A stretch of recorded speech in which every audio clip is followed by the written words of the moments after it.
Wemeli ka Congress na umroy constituency uba George B. Lingdo loong ba ka jungmut jong ka MDA kadai Meghalaya Doyong Alliance yakni uba George loong habay shimanta haga jingatai haba wanra ya ka no confidence motion ha dorbar mentagasngi kad kum ka jingong jong Wemeli ka umroy kani ka sorkar kala suluti bet habashit habashai haba ka klam khenchu ya ka jingma ka baap ya ke jingking yam na ke jingyat ki trok ki bakit palat pot kabla wanra ru ya ke julor ya ke surok 4 lane par ke jingking hadwa ruksut long susu pa ka sarkar ka pentrikam ya ke odd uneven number tangi ki kali ki bakit ya ki marep kad ba ki trok ki doyong kilayo banya kad ba kimot.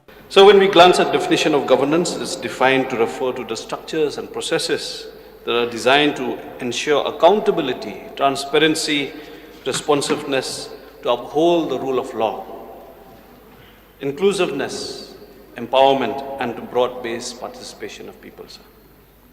So, based on these parameters, I've analyzed the performance of the government. And yesterday, in the reply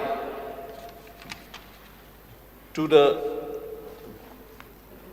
start question pertaining to coal, where we have discussed, when I had asked,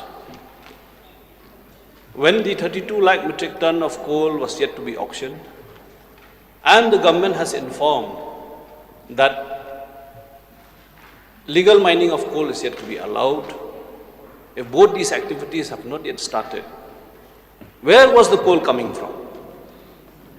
Then the Honorable CM was quick to jump on his feet and quote the MMDR Act section 24(1), where if there is any unclaimed coal across the state, then it is incumbent upon the government to claim the coal, get an order from the court, start auctioning it and start transporting it.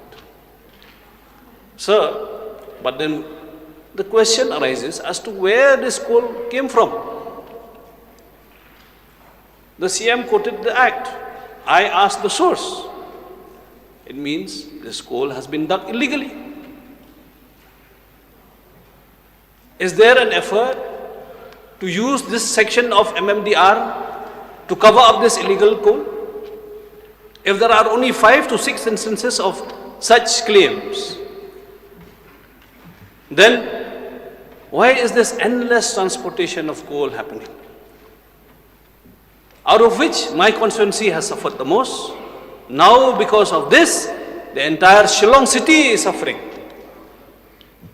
The Shillong bypass has deteriorated in such a manner, sir, in such a steadfast manner over the past 1.5 years, that the maintenance work that was going on in such a prim and proper manner, that could not cope up with the amount of destruction that is happening because of the overloaded trucks. With the overloaded trucks flying over the Shillong bypass, the Dwarksoi bridge, the beams have cracked.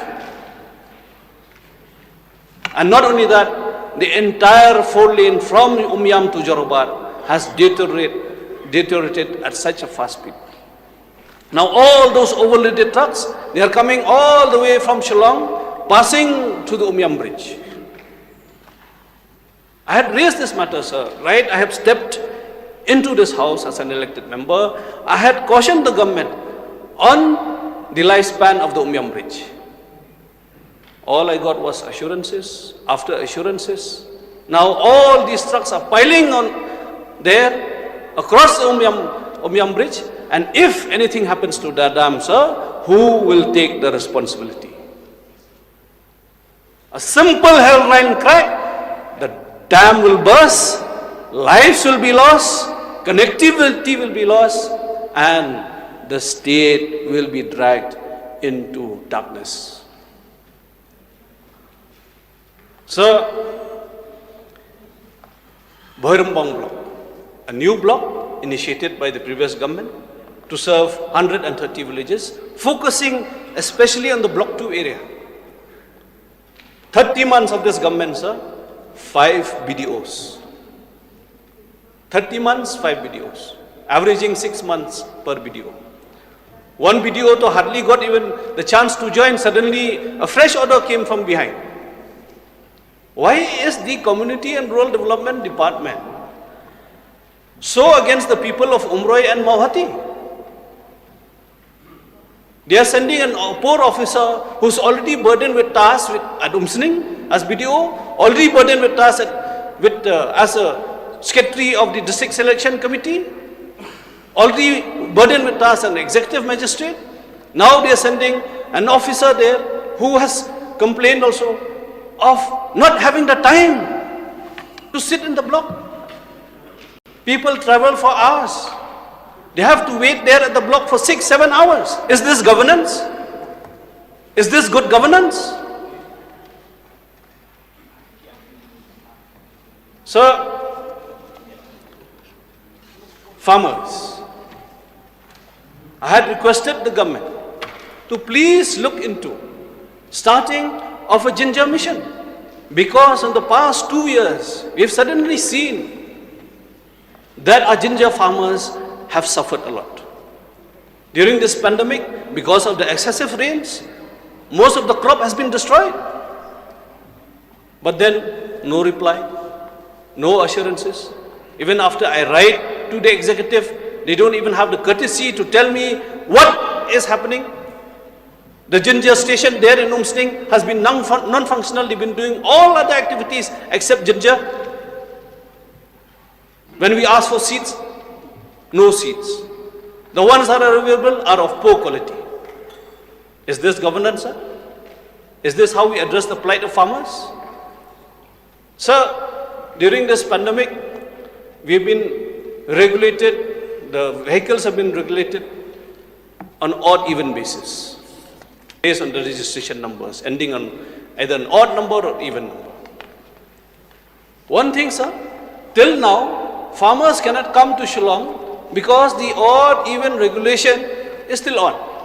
So even if you have your produce, you put them in the vehicles, you come to Shillong, you're being asked, no, please turn back because it is not your day to come. I'm asking, sir, why are these trucks, all the trucks that are passing, no odd-even is being imposed upon them? If you are carrying coal truck, then if carrying coal, then no need for odd-even. But then if you are a farmer, odd-even is there. Our honorable member from Mawson Ram had asked about the legality of all those 20 coke plants that are there in Ruwiang and West Khasiels district. Honorable member, you have 1 minute more, please. Sir. Now, sir, if illegal coke plants are being allowed to stand tall, why are our hawkers being pushed from pillar to post just for a small space of 2 feet by 2 feet, sir? They don't even have space. Yesterday, RCM had said that Ashas were giving 10,000 rupees. But then, when I had asked from the Ashas, they have got only 4,000. And they got, of all the equipment, sir, they've got raincoats as PPEs. If raincoats were protecting us from the corona, sir, we would have all bought raincoats. Why buy PPE then? Sir,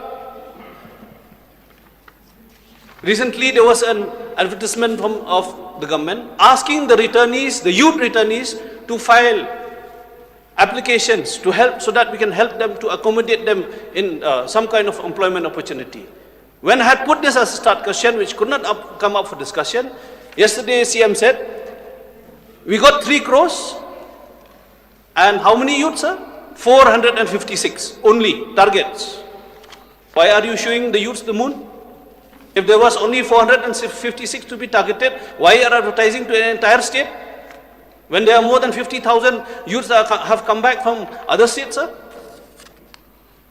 Is this governance? You may conclude now, please. Sir, these are glaring examples of failure of governance. The daylight robbery that is happening right now, sir, limestone, coal, boulder, I think our fathers will be turning in their graves. People in the streets, sir, they are calling the MDA government as the Meghalaya Doyong Alliance. Kindly conclude, please. Therefore, sir, I appeal to all the right-thinking leaders that please set right all that is happening. Do not allow the state to be looted. Do not allow the governance to fail at such a pace that even youths are using faith on our leaders, and we've been questioned that we all MLAs are sharing the loot from the coal, sir.